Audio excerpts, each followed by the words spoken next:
Yeah. Yeah. Yeah. Yeah. Yeah. Drop my top in the winners, winter season. Drop my duffel on the dealer, ain't no lease. If she hop in the passenger, ain't no teasing. My bitch is sunburned in the winter season. It's winter season. It's winter season. It's your boy Jay Ortiz, and you're now watching Family Collab Series. It's winter season. I feel like Jordan with the... Where I got my name from was, I was in college, and because my real name is Jeremy.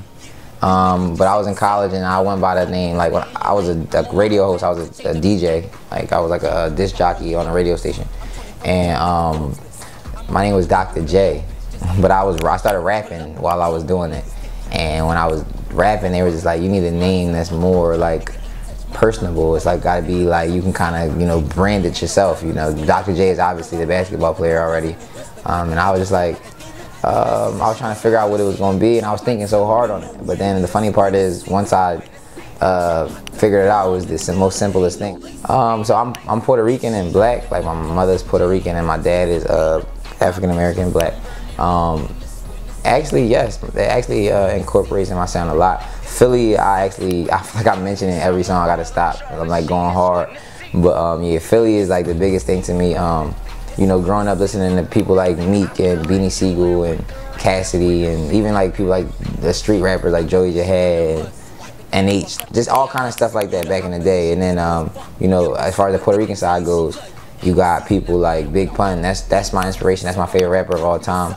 I try to switch my flow up the way he did. I can rap fast, rap slow. I'm trying to add a little more Spanglish in there.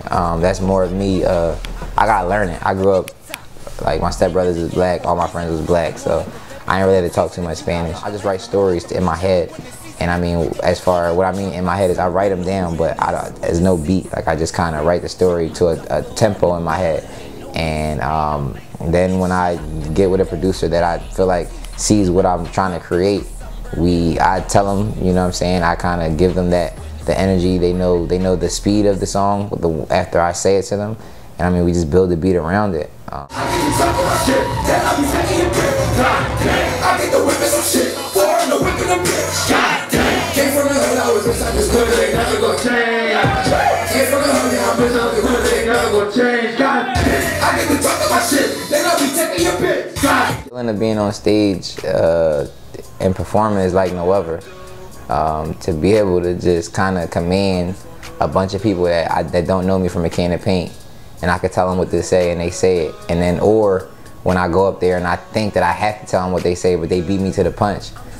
I mean, that's like, I don't know, I don't really know how to describe it. It's like, only other feeling that was better than that was when I graduated from college. Just to see my mom's face, you know what I'm saying? Like, so that just shows you how special it is when I get on the stage. I mean, also racing a car is like that same adrenaline. It's just that, it's that one space where you just don't got no worries. Hey, listen, one time, right? When I say, I get to talking my shit, then I be taking your bitch. I need y'all. Oh, damn, y'all ready, bro? Y'all beat me to it. One more time, Sean. We gonna try this one more time. I get to talking my shit, then I be taking your bitch. God damn. Damn, I'm fucking with y'all. What's up, Sean? Let's go. Before college, I was like racing cars. Where I got you right now, we're in a racing school. This is where I really grew up. I grew up, you know, racing cars, like NASCAR type stuff. I was trying to be a NASCAR driver. I wanted to be a black Hispanic NASCAR driver. And you know, it just wasn't my calling. When I went to school, I realized that, you know, I loved music.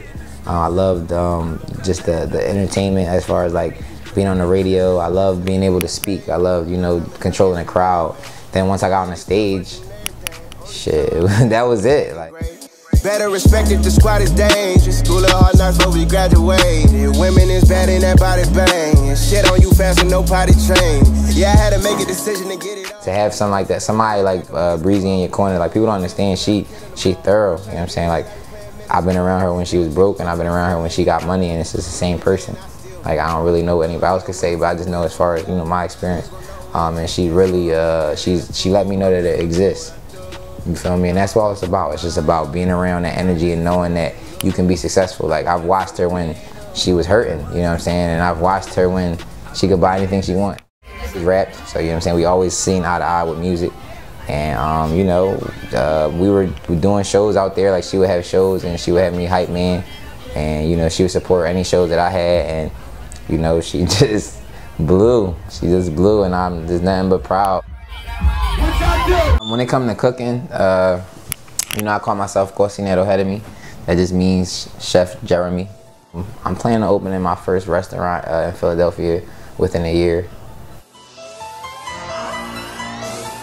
Follow me on Instagram or Facebook. You can see me making dishes such as crawfish etouffee, zucchini linguine or with shrimp, crab mac and cheese, anything anything you want to be made, I can make.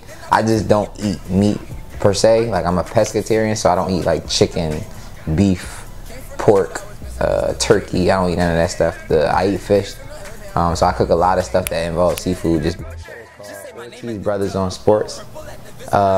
It's a dope show. I get to host it with my brother, my older brother Johnny, and we just get to talk about. I mean, we talk shit about sports all the time, and we go kind of hard, and it's like we talk about it to each other all day, every day. So it's kind of like my mom was just like, yo, y'all need to turn this into a show because y'all just argue about sports all day. Y'all might as well just put it on camera. So one day we did. 4 weeks later, we had like a distribution deal. This that I don't got a deal, so I actually use rap as a form of expression. Don't mind me, I'm talking my shit.